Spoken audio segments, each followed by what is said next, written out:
Welcome back to my channel. This is the monthly horoscope for May 2021. It is Taurus season for the most part, and then a lot of stuff moves into Gemini, so let's jump into it with our first Gemini transit. On the 3rd, we have Mercury moving into Gemini about the same time it's squaring Jupiter, just like a little bit after it. And so with Mercury in Gemini, Mercury is the planet of thinking, communicating. It has everything to do with the cerebral processes and relating on a very intellectual level. It also would represent platonic friends and siblings. Mercury would represent the local community. Mercury is the messenger. And what's interesting is that he's in his home sign of Gemini, which is also the messenger. It's the marketer, the messenger. The first astrologer who ever read my chart, Gal Sasson, would typify it by saying that Gemini is the embodiment of duality. It gets a really bad rep. It's probably one of the most memed signs in being called two-faced or whatever, and that's not true. It is the embodiment of duality. It represents multiple truths that can exist. And Gal would say in his book, The Cosmic Navigator, that because it's the third sign coming after the very masculine Aries and the very feminine Taurus, it's really about the embodiment of both of those archetypes. And so, in my opinion, Gemini is really great for shedding light on multiple sides to every issue. It's kind of like how they say there's three sides to every story. Gemini is that third side, kind of really fleshing out the difference between the black and the white and showing the shades of gray. That's a beautiful way to look at Gemini, is that it's shades of gray, and it does shades of gray in everything that it does. Part of the reason probably why it can really be a bit polarizing to people is the fact in that it doesn't necessarily see right and wrong, or it doesn't see a binary. It's the first sign to really introduce the in-between. I think that's something to really consider when Mercury is in its home sign of Gemini. It has a lot to do with not only the speaking part of that, but the listening part of that as well. One of my good friends, who really typifies Gemini more than anyone I know, expresses the importance of listening and how much that means to him. And when we think about Mercury and when we think about Gemini, we typically think about the speaking part of it or the communicating part of that. But that goes both ways. Expressive is just as important, or I should say, receptive is just as important as expressive. And you got to have both. It's so important with this transit to not only speak what's on your mind, not only communicate expressively, but also be receiving other people that you're interacting and listening, not just hearing them, but listening, internalizing it, and demonstrating that. So there's also this Mercury square to Jupiter, which I brought up. And that last point about listening is so important, especially given the fact that Mercury's ingressing into Gemini right around the time of this transit. And that's so important because whenever there is a planet that's square to Jupiter, things tend to get blown out of proportion or things get really big. Jupiter is all about growth and expansion. And so with Mercury square to Jupiter, the potency for not listening, or the potency to really need to blurt everything out, really speak your truth, kind of get on your soapbox, is definitely heightened. And that's why it's so important to remember when it comes to communication that it's not a one-way street. Really high-minded communication, and Mercury and Gemini would typify high-minded communication, is a two-way street of both expressive and receptive. So a day later on the 4th, we have the Sun square to Saturn. And the Sun square to Saturn is a bit of a boner killer, wet blanket transit. It really is a transit in which we kind of can feel the weight of all of our responsibilities. And it can feel like a lot. Prioritizing self-care around May 4th is going to be very important because it can really be that hard come to terms of the gravity of your situation, the gravity of all of your responsibilities, what you haven't done. And it can feel like it won't get done or that it's never enough. Sun square Saturn has a bit of a Sisyphean feel to it. And Sisyphus, so you know, was in Greek mythology, he was punished by Zeus to push a rock up a hill eternally. And he saw the top of the mountaintop, if you will, where he needed to get that rock to. But as he would reach it, the rock would split apart, roll all the way down to the bottom of the hill, and form again. And Sun square Saturn can feel like that a bit. And it's important to not allow the inner saboteur to make this feeling an indictment on your self-worth, your worthiness, that you are not good enough, if you will, because a square to Saturn can feel that way. But what's so important is to really embody the sayings of Scott McCall, I think that's his name, from Teen Wolf. His mother actually once famously said to him, "Be your own anchor."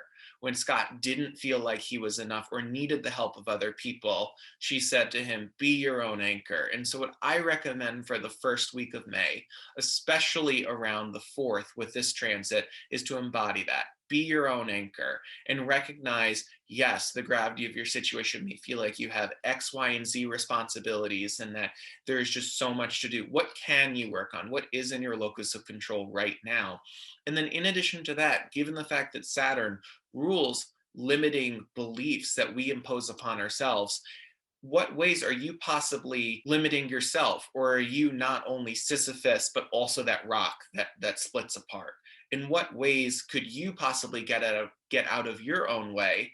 And instead of being that rock, be an extra set of hands for yourself to push it up the hill. So on the 8th, we have Venus moving into Gemini, where it's going to be co-present with Mercury already in the sign of Gemini. And with Gemini, like I said, communication is key. And communication goes two ways. Not only is there expressive communication, but there's receptive communication. So with that Mercury moving into Gemini a few days earlier, about 5 days earlier, of course, it was an invitation to really take stock of how you are not only expressive with your communication, but receptive as well. And now the ante has been upped, if you will, because the relational planet, the planet of intimacy and value and self-worth, is also in that same sign. So this could very well serve as an audit for you in the ways in which you are or aren't listening in regards to your romantic partnerships, or even from a platonic standpoint with Mercury being co-present there. Absolutely take heed of that. Take extra steps to listen and receive in addition to expressing. Gemini's a storyteller as well. So if you got something to say, you got a story to share, this is the time to do so. Write it down, type it out, do whatever you need to do. If you need to fill out a dating profile, I do. This is absolutely the time to do so. So no shame in that game. Venus and Gemini as well. Gemini is a mutable sign, and Venus is all about values. So Venus and Gemini may ask you to be flexible or adaptable with your value system. Be willing to take from new sources and kind of to create your own unique set of parameters for whatever your value system is. Gemini is ruled by Mercury, which would very much be a studious kind of vibe to it. And so absolutely exploring new sources for to input into your value system, that would be very beneficial. So on the 11th, we have our first lunation. So let's take a look at the chart. So on the 11th at 3 p.m., we have our new moon in Taurus for 2021 at 21 degrees of Taurus, forming a very close sextile to Neptune, which is all about our spiritual value system, compassion, formlessness, the dissolution of the ego, how we're all connected. And so, with that harmonious aspect, and with the new moon representing planting new seeds, fertile ground, and it being in Taurus, which is really tied to our values and how we individuate ourselves, it is definitely a invitation, and there is an energy behind this new moon to focus on an alignment between how we practice spirituality and our overarching value system with which we live our lives by. And of course, that's a Venn diagram for a lot of people. Their spiritual value system does inform their values, but sometimes they can find that their values and their spiritual value system are actually out of whack or don't see eye to eye. And so this new moon in Taurus is your invitation to ask yourself that question: in what ways do my values and my spirituality not intersect with one another, and what can I do to rectify that? This is a beautiful new moon for resolving to be more compassionate, whether that's self-compassion or compassion for your fellow individual, compassion for your fellow living being, compassion for the earth. This new moon is literally a plant a tree kind of new moon vibe to it in order to give back to the earth. I would, really recommend with this new moon to get out in nature and to be in nature and to feel the interconnectedness of us all with Neptune's heavy play here. There is also a 5-degree trine from Pluto, which is important because the full moon in Taurus at the end of the year is going to be an eclipse that occurs at 27 degrees, very close to where Pluto is, within a few degrees of Pluto at that point. So this harmonious aspect is really asking you in what changes, what do you want to shed for this coming year? Because when this full moon comes, and it's going to also be in a close aspect with Pluto in Capricorn, another earth sign, it's really gonna kind of be like nose to the grindstone, or like there's going to be a lot of shedding that occurs then. So what do you want to actively work on? What Rocky montage do you want to kind of endeavor upon when it comes to aspects of yourself that you feel like you need to shed? The sun represents how we seek to shine. The moon represents emotional security. And when it's in the most harmonious aspect to Pluto, Pluto is willing to work with us and not force us to shed. It's willing to work with us in really identifying that. So in what ways or in what aspects of yourself are you seeking to shed?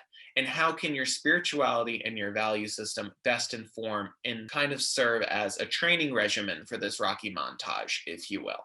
So on the 13th, we have Jupiter moving into one of its favorite signs to be in, which is Pisces.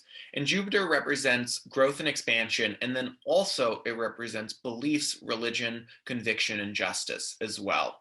So with Jupiter and Pisces, joy and compassion are absolutely two overarching themes that really typify this transit. However, there's also going to be all eyes on if joy and compassion are interwoven into the systems of justice and into our belief systems that are in place. And if that's not the case, it's a rubber hits the road kind of vibe to it and moment to it. Now, Jupiter's only going to blip into Pisces for about 5 or 6 weeks. So this is definitely going to be the first whispers of what Jupiter in Pisces for 2022 brings.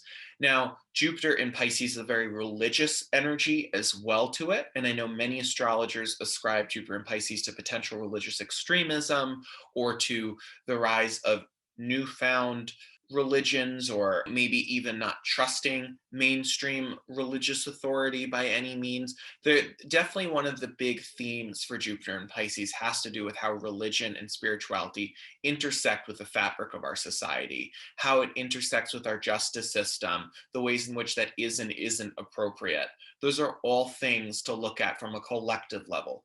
On the individual level, wherever Jupiter and Pisces is transiting your chart, is really beseeching you to gain a spiritual depth to that sphere of life based on the house themes. So here are the list of the house themes, and it's important for you to think about in what ways does a spiritual value system or a spiritual practice really interface with those areas of life for me. Jupiter in Pisces, like I said, should be typified by joy and compassion, and that should be directed inwards. Like RuPaul says, if you can't love yourself, how in the hell can you love somebody else? Can I get an amen? And it's very much that. For this transit, I think that should be something that everyone wrestles with a bit. If, like the ways in which they need to be more self-compassionate, the way in which they can celebrate their own victories and be joyous for themselves. Jupiter is like the cheerleader for sure of the from a planetary perspective, and Jupiter in Pisces wants you to be your own cheerleader and for that to be aligned to spiritual fulfillment. So as we saw in the new moon chart, the sun was about 5 degrees from trining Pluto, and on the 17th, the sun will trine Pluto. This is your first check-in from that very heavy week that led up to the full moon in Scorpio in April, given the fact that about a week before the full moon in Scorpio, the sun was square Pluto. And that was more of like a punch in the face about shedding some aspect of your identity or burying an aspect of your identity, unfortunately. And I think the example that I used in my last monthly was in regards to either coming out of the closet or going into the closet for whatever reason. And the sun, that would be the sun square to Pluto. The sun trine to Pluto in general, with whatever the big themes that came up for you, is your first check in. And a trine is flowy, it's harmonious, it isn't felt as profoundly. So it's up to you to kind of work with the energy more so than a square in opposition. But it's a check in, and there's the ability to kind of work with things from whatever occurred in that week leading up to the full moon. So think back to then, and think back to like the ways in which you either buried aspects of yourself or stuff really came to the surface, the ways in which you grappled with Plutonian themes of trauma, shame, grief, or the ways in which maybe those came to light and you pushed them back down since you weren't ready to deal with them. This could be the time to deal with them. It's really up to you when it comes to trines in general. Trines to Pluto will be felt. It's supportive energy or flowy energy for you to work with it. And like I said, when thinking about this third eclipse that's occurring in November, that will be an eclipse in Taurus, it'll be the first on the Taurus Scorpio axis, there will be a trine to Pluto then. So this is also part of that story. And astrology is just cycles. We study cycles. So I want you to think about the sun square to Pluto, which occurred in that week leading up to the full moon in Scorpio. That would be related to the sun conjunct Pluto that occurred in Capricorn season. And it will also be related now. This is kind of like the third stop in that story. And then, definitely look to later in the year and take stock of sort of what transpired when that eclipse occurs. So on May 20th, it is Gemini season, the solar season of Gemini. The sun moves into Gemini. And Gemini is the storyteller. Gemini is the marketer. Gemini is all about communication and both forms of communication, both expressive and receptive. I've said this before when it comes to Gemini, and I will say it again. Are you just talking, or are you also listening? My closest Gemini people in my life have really instilled in me the importance of receptive communication, or how being receptive is an equal part of the equation when it comes to communicating with others, and being an active and good listener as well. When you're listening to someone, are you often in your head thinking about the next thing you're going to express, or are you actively listening to them? Good questions to answer in Gemini season. Now, with the sun being in Gemini, this is the time to write the screenplay. This is the time to write the book, write the fan fiction, whatever. It's all about creativity when it comes to communication and actively endeavoring upon that. So, best of luck to you in your journey with that. Right after Gemini season officially begins on May 21st, we have the sun square to Jupiter. And the sun square to Jupiter can be a lot, in the sense that the sun represents how we creatively self-express, our persona, how we seek to shine. It also represents our vitality. And Jupiter, especially in a square, tends to overcompensate or make everything bigger. So it's really important that if you're putting yourself out there this week, that you are doing so with some sort of modicum of restraint, or just doing so in a tempered fashion. It's really important to temper squares from Jupiter and squares from Mars, but in this context, squares from Jupiter, because we tend to overcompensate. Of course, put yourself out there. That's important, and this transit would encourage you to do so, but do so in embodying the card temperance from the tarot, I would say. And if you don't work with the tarot, just do so in a tempered fashion, is what I have to say. Now, the sun represents vitality as well. So it's really important that you are drinking your water and you're being very tempered in regards to diet and taking care of yourself. There can be the desire to overdo things if you are very physically active. This could definitely be a transit that inspires you to do too much at the gym. It's important to make sure that you're doing your stretching, you're doing your maintenance stuff as well when it comes to Sun square Jupiter. Overall, just put yourself out there. That's important, but do so kind of in a disciplined fashion. Okay, so on the 26th, it's eclipse season. We have our first eclipse. It is a total lunar eclipse in Sagittarius on May 26th, occurring at 7:14 a.m. Eastern. Convert for your time zone.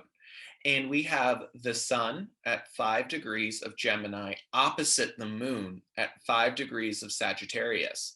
And when we look at eclipses, there's a few things we need to look at. The first thing is, how far away is the moon from the nodes? And we see that the moon is at 5 degrees of Sagittarius, and it's within 5 degrees of the south node. So not only is this a full moon eclipse, but it's a moon conjunct the south node. So the Shedden vibes are real with this transit. And being within a 5 degree orb of the nodes means it's a pretty potent eclipse. There's definitely a need to shed something.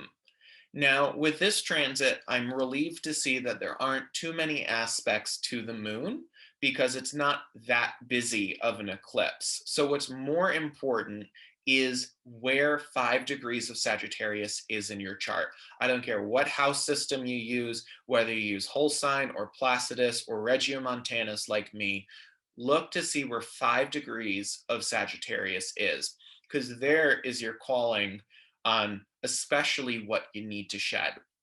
I will say that this eclipse answers to Jupiter in Pisces, and it is also square Jupiter in Pisces. So wherever Jupiter in Pisces is in your chart, there's going to be a tussle between the themes of that house and the themes of wherever the moon is. It's in a T-square, of course, since a full moon is in opposition. So there's a need to integrate the themes of the houses that both Gemini and Sag rule in your chart. So definitely think about that. This eclipse would be especially potent if it falls on top of a planet. For example, for me, I have my Mars at 5 degrees of Sag.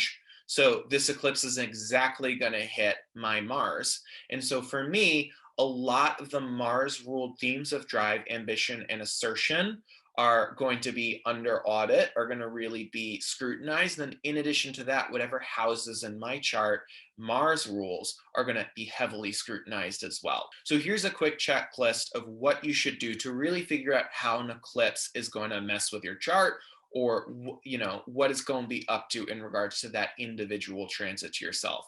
First, identify the degree of the eclipse and where it falls in your chart. So where is 5 degrees of Sagittarius?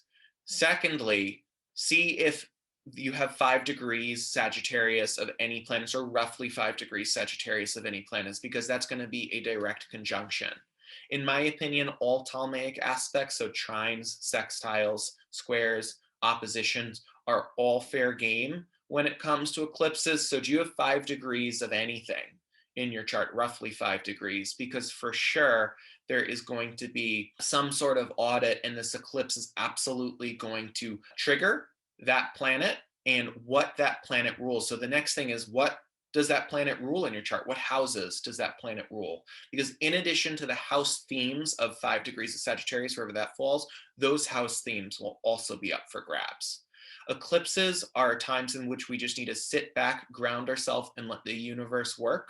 Whether that severs a partnership, a friendship, whether that leads to a career change, whatever it may be, you got to trust the universe when it comes to eclipses. Eclipses were traditionally viewed as malefic because of the fact that they are uncontrollable, wily energies. We need to part with the old in order to usher in the new.